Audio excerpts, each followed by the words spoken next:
stack in India. Why can't we create some stack of something sports Aadhaar on top of that, where every individual who comes into maybe a district level or a school level get an Aadhaar number, sports Aadhaar number.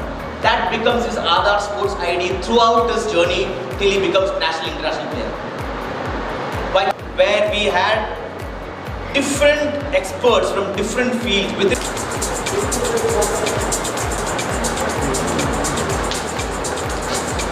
will have a copy of the report at the Padukone Dravid Center for Sports Excellence in Bengaluru.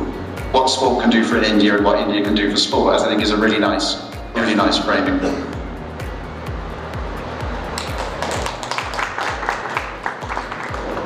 For the future. At its core lies a transformative 10-step roadmap, a blueprint to unite stakeholders in fueling India's journey to becoming a truly sports-forward nation. By establishing policy blueprints, creating talent progression pathways, and encouraging private sector engagement, the Sports Forward Nation Roadmap emphasizes innovation and sustainability. It focuses on technology-driven solutions, sports entrepreneurship, and inducting physical literacy in education. By boosting nationwide participation, leveraging sports for social impact, and investing in sports science, we qualify तो कर ही लेते हैं, mind में ये रहता है कि नहीं मेडल जीतना है या फाइनल तक पहुंचना है. I think the kind of attention WPL generated, I think that 1 month in Indian sport belonged to women's cricket. And the whole country needs to be involved in celebrating sport, not just celebrating Indian success. India is on track to becoming the premier sporting nation. The country's vast demographic diversity offers a unique advantage, positioning India as a global leader in sports and physical activity. The Sports Forward Nation Report, a joint effort by RCB and Sports and Society Accelerator, captures insights from the 2023 RCB Innovation Lab Indian Sports Summit powered by leaders and identifies 4 critical pillars for building a thriving sports ecosystem. Commerce, technology, performance, and societal impact. For Indian sports to truly thrive, we must inspire individuals to move beyond passive viewership and instead actively participate.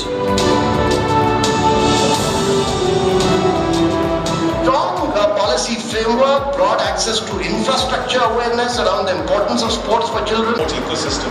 There are many different aspects to an ecosystem: the sports industry, sports development, the role of governments, it could be the union government or state governments, the role of federations. And our provocation really here was, how do we bring this all together? So when you play as a team, I think there are many more aspects that one can achieve. And here this 10-step roadmap is a considered view. The team at RCB, we partnered with them on the summit. The summit held in November 2023 was a very interesting starting point to many of the discussions, some of which you saw in the video. There's another summit coming up in a few weeks where we continue the conversation. But the provocation given to us by RCB was, how do we get moving and move these discussions into the mainstream of discussion? Because in many ways, sport is on the margins of lots of our different activities. It's part of entertainment, it's things that we do on the side of our core lives like education and work. But somehow it never makes it into the mainstream of our daily lives. And the Sports Forward Nation report is a provocation, like I said, to start thinking about sport as central to our lives, in our everyday, weaving it into what we consider ourselves as a nation, and to take forward what a nation can be using the tremendous power of sport and all of its dimensions. It could be economic dimensions, social dimensions, cultural dimensions. And I think we have a long way to go on many of these aspects, but in that long way to go is lots of opportunity. And when we say Sports Forward Nation, we want to move forward, and there is a roadmap which in some sense is a 10-step thought process of all of the various things each of us can do. Because when you put out a roadmap, it's directional, you want to go in a particular direction. But I think all of us like to know what we can do. If I'm just an individual running a school, what is my role? If I'm in a government position in a state level, what is my role? And I think there is enough for each of us to do, and I like the term Rajesh used, stop being spectators. We're excellent spectators of Indian sport, probably the best spectator base in the world, and start being participants. Participants could be simple ways of just increasing your own physical activity, playing a little bit more, or it could be actively using all of the powers that are in your hands to advocate for sport and move sport forward. So when we talked about a 10-step roadmap, none of it is going to be revolutionary. Into this purpose, and the purpose was how do we bring the softer aspect and sports in India, because the impact of sports worldwide is enormous, right from economic development to social development, and the thought was how can RCB be a big, and then as discussed, as I mentioned For just WPL and IPL, why take on this much? The things you talked about, which I'd like to get into a little bit more deeply, is this fan engagement aspect and the use particularly of technology. I mean, if you look around, most recently RCB was #1 ranked also on engagement and on social media. What has driven that? What's the thought process, and what can in many ways other sports learn from the experiences and learnings you had at RCB? I mean, I will cite one example. If you look at badminton, there are a lot of badminton academies floating around where the kids play, parents play, and when the kids are playing, parents want to watch them, or grandparents want to watch them, or the friends want to watch them, but they may not be sitting in the same city. Technology can be enabled where it can be live telecast through an app across people, and that is one breakthrough. When more people see it, more people enjoy it, more people appreciate it, they are getting into the category. That is one aspect of it. We need to build that grassroots. I mean, Rajesh and yourself, I think was something really nice to hear.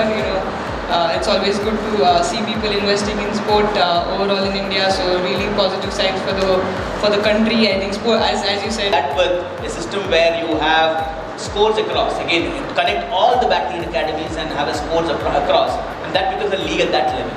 And we need to start thinking in that level, like how American sports thought about at a state level or a university level. We need to start at the grassroots level.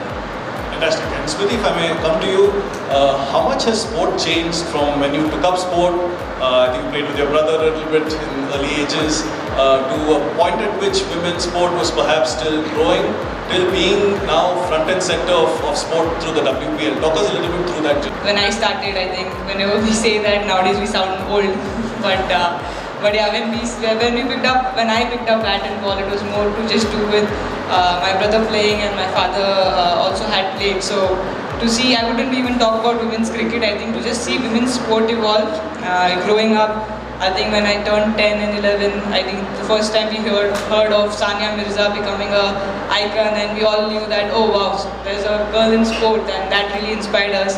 Then few years down the line, we started hearing about Saina Nehwal, PV Sindhu, and it was also encouraging. And for women's cricket, I think in India, I think it's just been a journey from the time we started playing, in terms even for the Indian team, to having stadiums which were mostly empty to now filling out stadiums wherever we play as an Indian team or with RCB. I think it's just a good, brilliant thing to watch. And I think more importantly, as cricketers or as sports people, sometimes people misconceptualize thinking that we want equal stuff, or I just feel that what we definitely want is equal amount of respect. And I just feel in last 5 years, I think women in sport have definitely been in a place where people know, people appreciate us, criticize us, which is great. I think people are caring about women's sport, they are watching it. So I think it's a journey, and I just feel like more and more investments of this sort and right stakeholders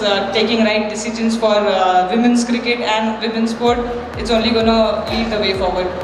So Smriti, I have a 9-year-old daughter and a 6-year-old son. And what does it mean for not just boys but girls when more girls are playing sport? I think it's massive. I think I remember doing an interview 3 or 4 years back, and they asked me, what is your ultimate dream? and of course I said World Cup and all of those things, and then they said something out of the cricketing field, and I thought to myself, and I said the ultimate dream would be just passing by the road and watching two women's team play a gully cricket match. I think that would be my ultimate dream, because we see that so much.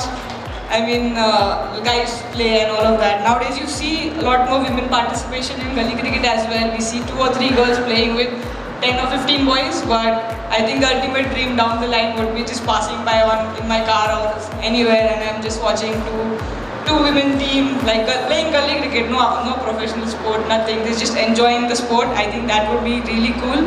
And as you said, I think the amount of girls or college-going girls or school-going girls have come up to us in the last 2 or 3 years asking for a photo, or genuinely guys used to come a lot more before. In the last 2 years since the WPL has started, it's all turned. Of the many different ways in which corporate India is actually playing a role in sport, what does it tell us? What have the results been so far, and how do you conceive of that partnership? Thanks, Nandan, and congratulations, Rajesh, Divya. Where there is a value for developing high-performance communities. Wonderful, thank you, Nitish. And Deepti, if you could tell us a little bit more. How has Indian sport really moved and how the needle has changed? I think what's really interesting in the last 3 or even 4 Olympic cycles, you've seen a lot of funding that's come into an individual athlete. And most of the funding comes to 30, 40, 50 athletes, and corporate India has played a big role in that. But what we're now seeing is, over there is a lot of funding coming in, but your talent pool, if you're talking about 2036 Olympics, is going to come from academies, communities, and the rest of India, not from the 30, 40 athletes we're putting all our money into. So therefore, pathways are very critical, and a program like Made of Gold and RCB coming in and looking at communities, I think that is very special, because most of the time, corporates also want to look at the top of the pyramid, right? Where you get immediate success, somebody who's already been there, done that. I think more of corporate India coming into communities, coming into states, will see the funnel growing, because the ladder is broken at multiple places.